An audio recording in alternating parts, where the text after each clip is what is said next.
आज के स्टोरी बहुत ही खास होने वाले हैं, तो इस स्टोरी को ध्यानपूर्वक जरूर सुने। तो चलो स्टार्ट करते हैं। रमेश अब बड़ा हो गया था। पढ़ लिख कर अब उसकी एक अच्छी सी नौकरी एक शहर में भी लग गई थी। कुछ दिनों के बाद उसके माँ बाप उसकी शादी एक सुंदर और सुशील लड़की से करा दिया, जो कि वह भी नौकरी करती थी। अब रमेश और उनकी पत्नी दोनों जॉब करते हुए एक साथ ही शहर में बस गए थे।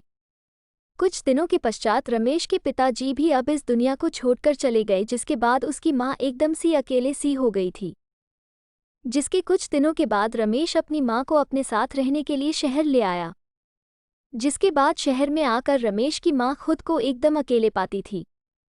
इस तरह उन्हें भी अच्छा नहीं लगता था, लेकिन एक माँ अपने बेटे की हमेशा खुशी ही चाहती है, सो धीरे धीरे वो शहर में रहना भी सीख गई थी। लेकिन रमेश और उसकी पत्नी हमेशा अपनी माँ को समझाते रहते थे कि ऐसा मत करो, ये मत करो, मतलब कि वे अपने माँ को गांव की एक तरह से गंवार ही समझते थे। लेकिन माँ की दिल तो हमेशा से अपने बच्चों के लिए बड़ा ही होता है, सो वे सभी बातें चुपचाप सुनकर हाँ में हाँ मिलाकर रह जाती थी।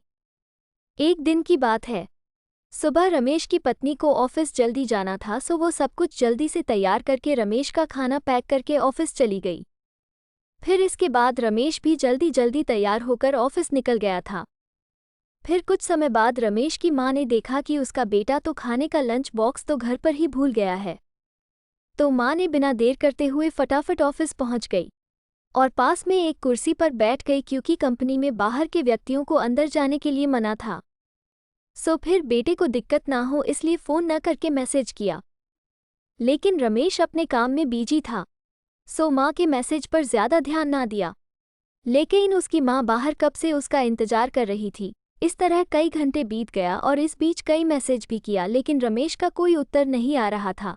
इस तरह रमेश की माँ को चिंता होने लगी थी। लेकिन रमेश अपनी माँ के कई मैसेज आने के बाद वो अंदर ही अंदर खूब गुस्सा होने लगा था। आज तो उसने तय कर लिया था कि आज घर जाकर माँ को खूब अच्छे तरह से समझा देगा कि यह उसका गांव नहीं है, जो कुछ भी मनमानी करती रहेगी। और इस तरह शाम हो गया। अब रमेश घर जाने के लिए कंपनी के बाहर निकला तो देखा तो उसकी माँ तो यही खड़ी है, जिसे देखकर उसका गुस्सा अब 7वें आसमान पर था और बिना कुछ पूछे ही अपनी माँ को डांट फटकारने लगा कि पहले घर में खाली बैठे बैठे मैसेज से परेशान करती रहती है और अब तो उसके कंपनी में भी आ गई है। आखिर उनका ये गांव नहीं है जो मनमानी करती रहेगी। ये सुनकर रमेश की माँ ने खाने का टिफिन रमेश की ओर आगे बढ़ा दिया, जिसे देखकर रमेश को अब समझते हुए देर ना लगी कि वह अपना खाना भूल गया था, जिसे माँ ने उसे देने के लिए यहाँ आई थी। इसके बाद रमेश की माँ बोली, बेटा भले ही तुम बड़े हो गए हो, बड़े शहर में रहने लगे हो, भले ही अच्छे बुरे की ज़्यादा समझ आ गई हो, लेकिन मेरे लिए आज भी मेरे कलेजे का टुकड़ा ही हो, जिसे मैंने बचपन से लेकर आज तक पालते हुए आ रही हो।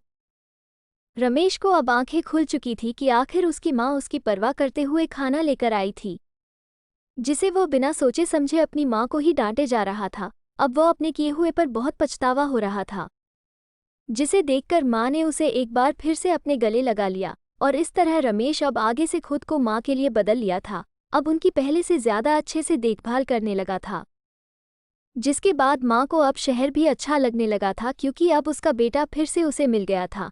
इस कहानी से यही शिक्षा मिलती है कि एक तरफ जहाँ हम पढ़ लिख कर खुद को ज़्यादा ही समझदार समझने लगते थे, जिससे जाने अनजाने में माता पिता के बातों को गलत साबित करने में लग जाते हैं, लेकिन हम सभी यह भूल जाते हैं जिस माँ बाप ने अपने बच्चों को खुशियों के लिए अपनी खुशियों तक का त्याग कर दिए हो, वो भला माँ बाप अपने बच्चों का कैसे बुरा कर सकते हैं।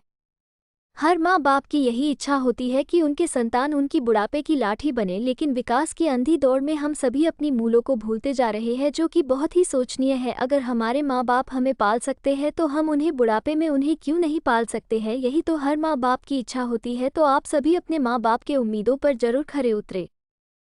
ये स्टोरी आपको कैसा लगा कमेंट में ज़रूर बताना। अगर आपको अच्छा लगा तो मेरे चैनल को लाइक शेयर सब्सक्राइब ज़रूर करें।